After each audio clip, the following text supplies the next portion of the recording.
Hello, this is Giselle Gamby, business and life coach and proud host of the Intuitive Pull podcast. We're now pivoting to season 4 with an invitation to raise the stakes.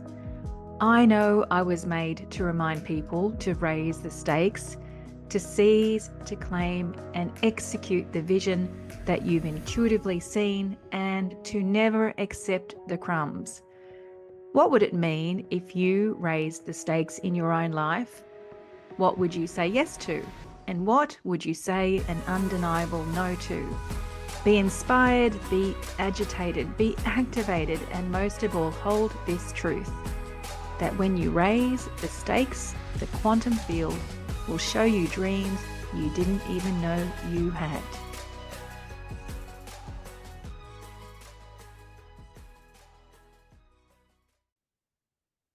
Hello, Intuitive Pull community. I am now back from Switzerland and France, where I recorded my last episode, Completions and Beginnings, which was quite a raw episode as I was very present to the reason why I actually went to Switzerland and France, which was to take my 90-year-old mum back for the last time. I mean, we can never say never, but more than likely it is for the last time. And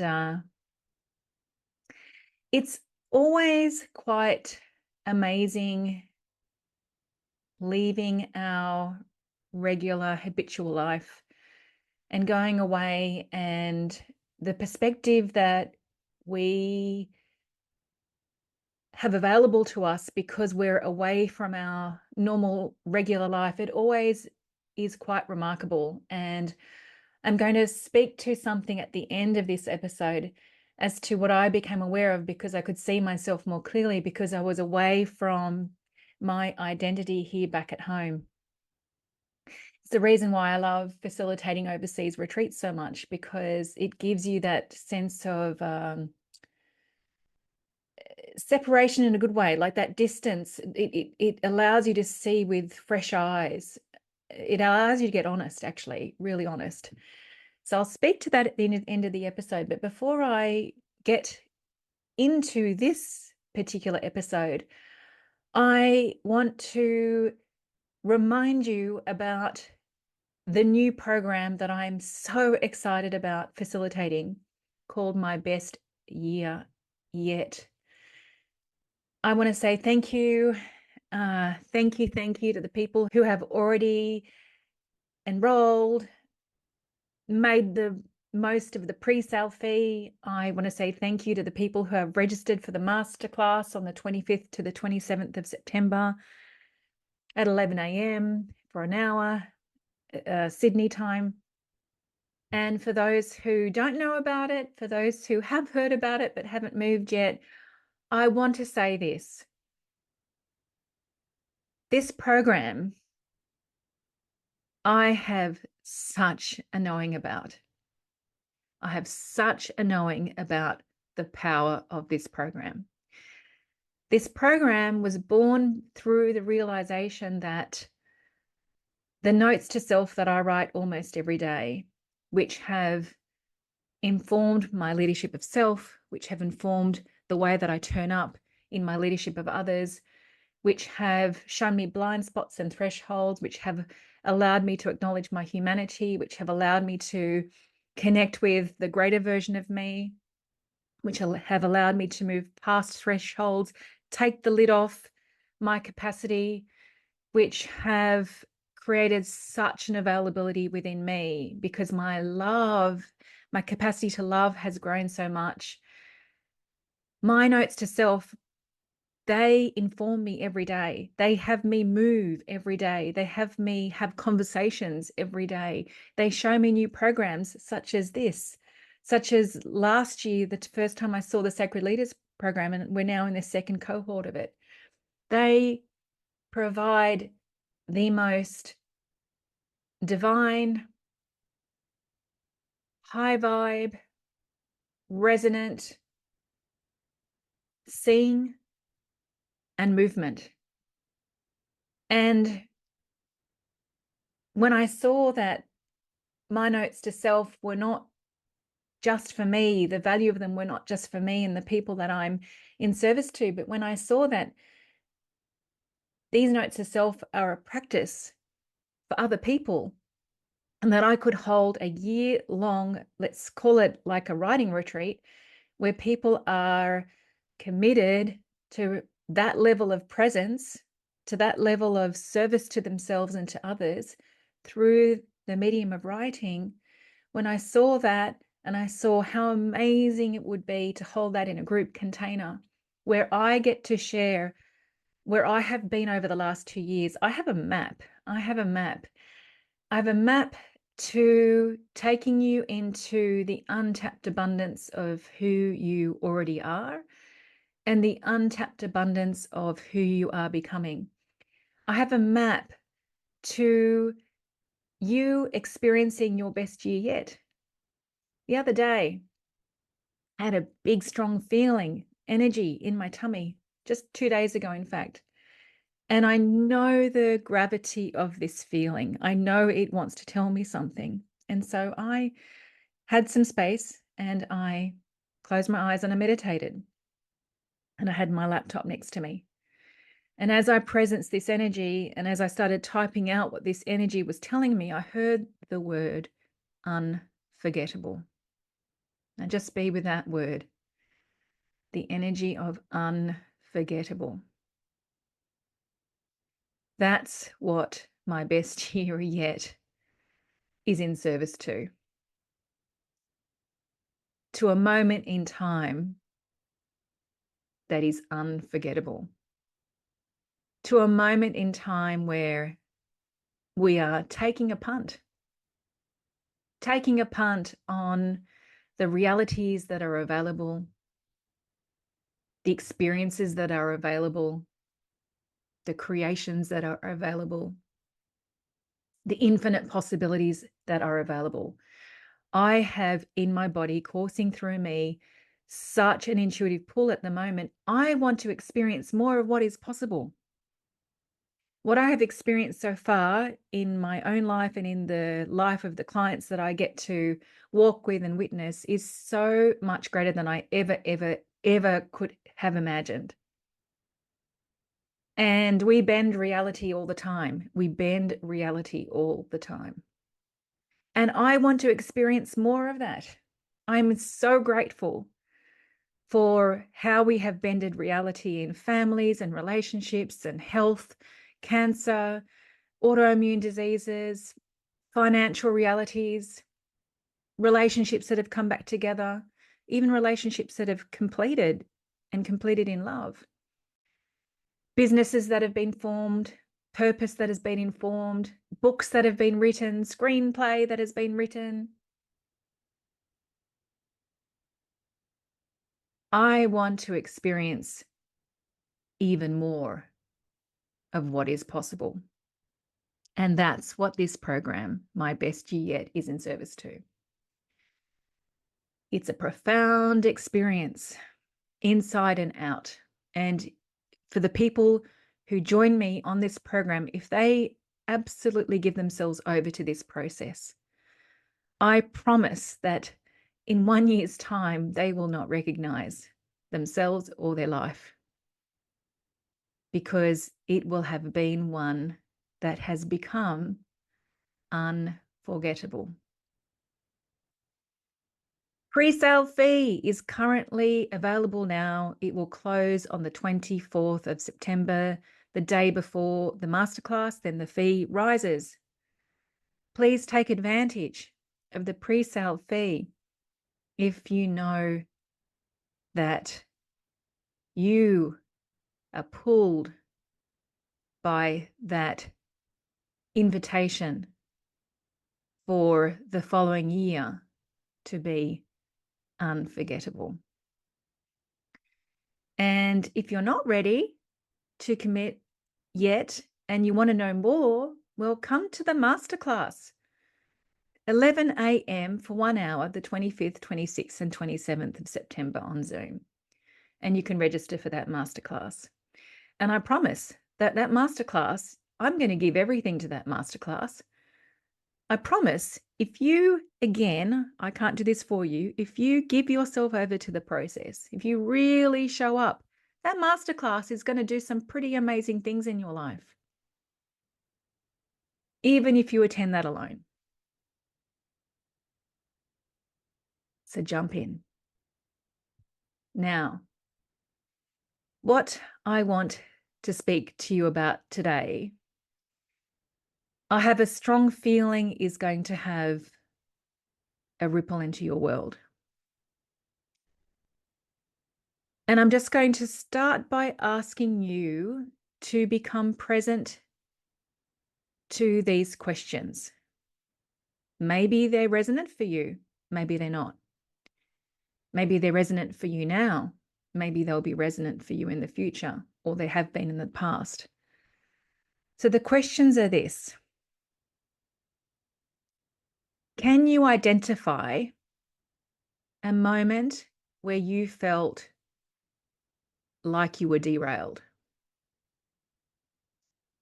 Can you identify a moment where you feel like you had the rug pulled from underneath you? Can you identify a moment where you were knocked to the ground? It may have been an internal experience, or it may have not only been an internal experience, but an external reality in what you were experiencing. And you still don't know why. Why did that happen? Why did I get knocked to the ground? Why was I derailed? Why am I not experiencing what I used to experiencing? Why am I not in the flow like I once was? Why do I not feel as powerful as I once did? So be with those questions, even if you need to pause this for a moment. And now I want to share an experience that I had with a client this week, and then I'm going to talk about my experience. So I have spoken about this beautiful, beautiful woman. We're just going to call her Elle. It's the beginning of her name. And Elle came to me about 4 or 5 months ago. She'd been diagnosed with stage 4, largely incurable breast cancer. And then 2 months after being diagnosed with largely incurable cancer, she became cancer-free. No cancer in her body. Total resolution. I spoke about that in a previous episode. We've been raising the stakes and we have been bending reality. And we've been seeing through the eyes of the butterfly. You'll need to go back to that episode. I believe it was called Raising the Stakes. I caught up with her this week, and one of the things that had happened in addition to the most remarkable result of being cancer-free when she had been told it was largely incurable, being stage 4, was that her real estate business was positively impacted. Her real estate business had had an increase of 50% revenue for over a 4-month period. And what's quite curious is that she and her husband had actually taken a step back because she wanted to focus on her healing. And yet it had a 50% increase in revenue. They were bringing in regularly for 4 months, $20 million worth of revenue. I caught up with her this week and she said to me, I'm really worried about the business. The listings haven't been happening. And I had a really strong feeling I knew why. And so I asked her to timeline this out. Now, about 5 weeks ago, she went to her regular health checkup and she didn't see her regular oncologist. Instead, she saw a junior oncologist.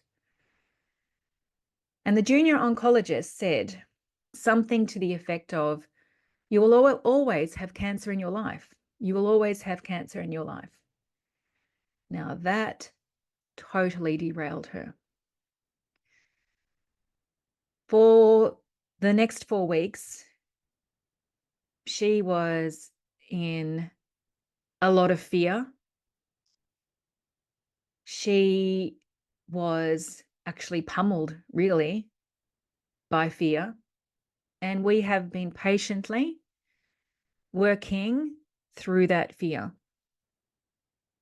And about a few weeks ago, she became free of that fear. And the major lesson from that experience was, first of all, words have bloody power. That one statement that junior oncologist said, that you will always have cancer in your life, even though she is cancer-free, took her out of her faith, which is actually the major reason why she is cancer-free, and really lowered her vibe. And so the lesson was not only that words have power, but we can't know faith without fear. In this world of relativity and contrast, we can't know faith without fear. And so it was a bloody hard lesson to know that. And she is now in appreciation of that experience because she now stands stronger in her faith. So timelining out the drop in revenue, as I said, I had a strong feeling I had already spotted what the cause of the drop in revenue was, because guess when the drop in revenue started? 5 weeks ago, when the junior oncologist told her that she would always have cancer in her life. So just as her agency and her personal responsibility and her faith and her ability to be intuitively led to all the perfect support created a result where she was cancer-free, that energy had positive ripples into her business, even though she'd taken a step back from her business, and so had her husband. So just as those positive ripples happened into her business, so did the fear-based ripples roll out into her business. I know what's going to happen now because we've seen that. The next time I speak to her, I'm sure she's going to say to me, guess what? Listings have come back again, because that's how energy works. Energy informs matter. So what a powerful experience to have, the ripples of fear and the ripples of faith, and how in order to really appreciate faith, we also have to experience fear. Now, I want to talk about my experience. And the ability to have that experience was because I was not at home. I was not in my regular environment. I actually, if I look at it even more deeply, the reason why I went to Switzerland and France was to take my 90-year-old mum back for the last time. Now, it was an amazing, amazing, amazing experience. And it was also one where I was absolutely out of my head most of the time. And I was very much connected to my emotions. Mum and I and Joel, my son, we laughed so hard, especially Mum and I. We laughed so hard sometimes that we actually wet our pants. And we also cried. Mum coming into acceptance that more than likely this was her last time, and the last time she'd see her Switzerland, the last time she'd see my nephew, who through his disability will not be able to come to Australia. There were some emotional moments that, you know, I was sitting with mum and she was crying, and I cried with her. I cried with her. And yeah, my rawness was there. And I feel it's because my rawness was there in that emotional experience that I had really over 2 weeks, and also a lot of joy, by the way, too, that there was a vulnerability that allowed me to go and see something that was a blind spot, another blind spot. So one morning, I felt a huge heartache. And it took me by surprise because my son was now leaving to go solo traveling for a few weeks and then to come back and pick mum up and bring her back home. And my brother and I took him we were in Chamonix, we took him to the bus stop. He was going to get the bus to Geneva Airport and then go from Geneva Airport to Prague, etc., etc. And when I said goodbye to him and he hopped on that bus, I wasn't worried about him. He's more than capable. So it wasn't coming from that place. I wasn't in fear, but my heart ached. And, you know, I think it's just that mother connection. Like my son, he went to Bali for schoolies after he finished year 12 last year. My heart didn't ache like that. I feel it's probably because he was going with friends, but this time, oh my goodness, my heart ached. It literally ached. And I said to my brother, wow, my goodness, my heart is hurting. And it was hurting so much that I felt like I really had to move. I needed to move to be with this energy and then to allow the energy to release. And so I took myself into the forest and literally walked around and around and around. And I had my phone and I couldn't write my notes to self, but I was in a stream of consciousness, you know, both in my humanity and also in my connection to beyond.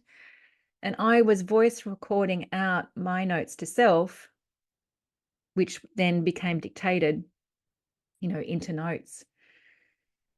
And I heard the words, you know, when I was really connected, I heard God command me.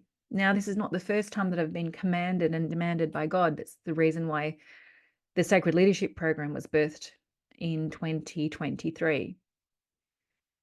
But I heard God command me, claim your place and stand tall. Claim your place and stand tall. It was a force. It came through like a force.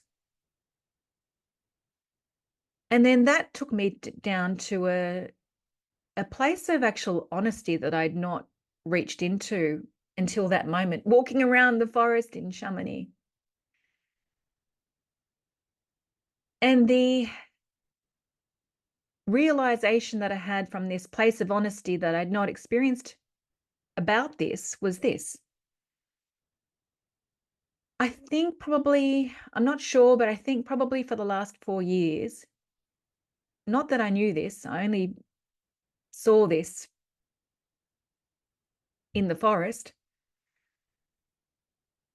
I've become shy on particularly Facebook. Facebook for me, back when it first started, back when pages, not personal pages, business pages were freely shared and, you know, the algorithm was generous. It went to a lot of people back in those days, which is a long time ago. Because I've always loved to write, I shared my writings. Used to be called the Dare to Be Remarkable page. Now it's called From My Heart to Yours, but I don't use it now because it doesn't go anywhere. I just write on my personal page sometimes. So I used to write just because I'm a sharer and I love to share. And then in 2013, I decided to put an offering to that writing. And then miraculously, magically, 2 people messaged me that night. I messaged them back. I was connected to my intuition, and they signed up to what was then a 6-month program at $10,000. That had never happened before. And then I was on a roll. I was on a real roll, and I stood loud and proud, and I shared what I knew, what I'd come to know. I shared my leadership. And that's how clients came to me. And then from then, I was so gratefully graced by referrals from the people that I was working with. But probably, as I said, I think it's about a 4-year timeline, the last 4 years. I've become shy. I've become embarrassed, and I've even apologized, had this energy of apology for showing up on Facebook, which I haven't very much. Why? There's a few reasons, and I'm going to speak to 2 of them. So the first reason is that, my personal community here at home, with the kids going to school and them being involved in sports, and then me also being involved in soccer, my personal community grew a lot here. I have the most beautiful friends. I never expected, I was happy with the friends that I had. I never expected to grow this beautiful friendship community that I know will be in our lives, forever. Some of them feel like family friends now. But the thing is, most of those people aren't into this kind of world. And so there are times where I've wanted to write, and then I've thought of someone, I thought, oh, what are they going to think of me? And then so I got embarrassed. And so either if I did share, it had that energy of embarrassment behind it, or I didn't share a lot. So that was number one. Number two, and this one's a big one. So number two is that, when I stood loud and proud, when I didn't care what people thought, and I was just in the joy of sharing, in the natural joy of sharing, I was really proud about some of the results that happened for people, like so proud. As I said before, beyond what I ever had expected, anticipated, like totally bending reality. And one of those realities that we bended were that a lot of the people that began with me, when they first began with me, were on antidepressants. Sometimes I knew, sometimes I didn't know. And it's not because I ever said, you need to get off antidepressants. I never once gave that advice, ever. I never even spoke to the fact that they were on antidepressants. But they would then tell me, I have taken myself off my antidepressant medication. Now, I want to say this. Every single one of those people is still continuing to thrive physically, emotionally, mentally, spiritually.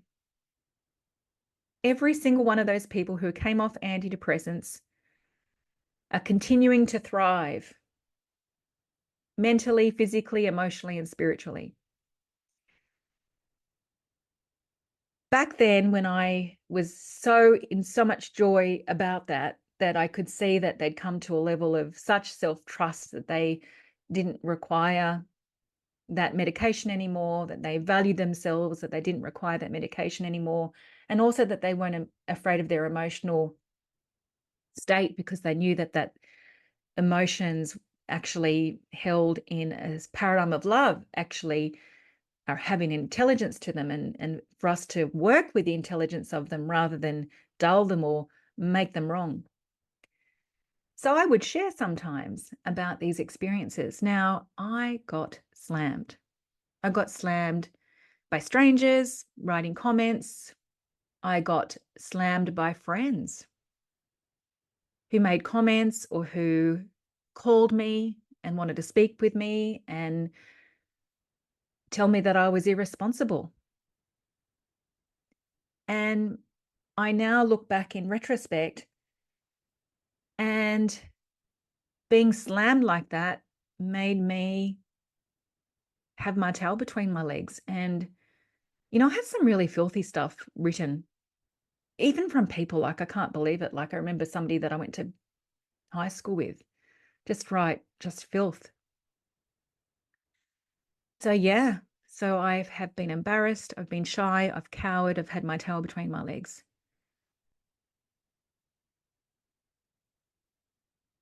And no more. When I would share on Facebook, especially I should say the moment that I started attaching offerings to the posts, I had reached a place within myself that I didn't actually care what people thought of me. They could think that I'm weird, that I'm annoying. They could have all sorts of judgments about me, and I actually didn't care anymore. Well, just like my clients experience about the power of contrast from fear to faith, and we can't know faith without fear, I've just experienced contrast again for myself. And the contrast is that, people's opinions of me is none of my business. And thanks to hearing God command and demand me, claim your place, stand tall, claim your place. I am. And in addition to that, I've gone back to my roots, which is I'm only sharing because it's an act of self-expression. I'm sharing to express myself. If anything happens as a result of that, fantastic. If it doesn't, the act of self-expression is enough.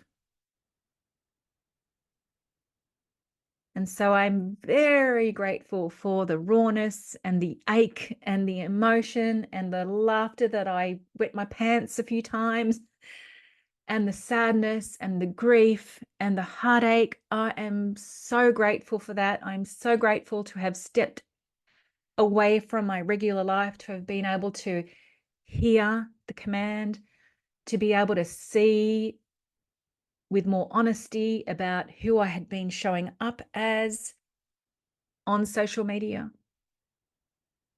I am so grateful. I recorded a meditation like I have never recorded before. So self-expressed, like I can't tell you, I've never heard that voice before.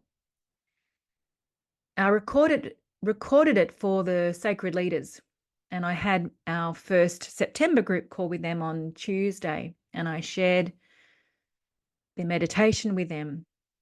And I had a message from someone afterwards say to me, I've never, really heard a rawness and vulnerability in your voice in that meditation. And it was like a newborn cry being released into the world, saying, here I am, and I have a lot to say. Oh, I can feel it now. And that's what that's the tone of that meditation. So before coming on and recording this podcast, I thought that I would share that with you. And if you would like a copy of that meditation, which is freaking raw and has a cry of a baby released into the world, claim your place, stand tall. Reach out to me and I'll share it with you personally. And don't forget my best year yet. Unforgettable. This is the experience we will have. You will meet a you that you've not yet met before. You will break through thresholds and blind spots because they will show themselves. You'll have a freedom that is going to be made available to you that you've not yet experienced. And your movement, your action, your decisions, your choices, your visions will all be informed through this sacred and precious relationship that you're having with yourself through the commitment of writing. You don't have to be an excellent writer. You don't have to be an excellent writer. I'm going to be sharing about how you can get that out of you, how you can get your writing out of you. and it's going to be witnessed. Your writing is going to be witnessed. Some of those writings will be personal. I'm not going to share all my writings with that group, but I will share some of them. And there's power in being witnessed. And my intention, like all of my coaching programs, is that the most divine ecosystem, this will be the most divine ecosystem with the most perfect people. So if you're ready, take advantage of that pre-sale fee. I'm not holding back letting you know about that. My God, it's a drop in the ocean compared to what is going to be received. All right. Thanks for being with me. Ciao, ciao. Thank you for hearing me, listening to me. I hope that you got a lot from this episode. Please share it if you've got people in mind that you know this would be for. Thank you. Bye.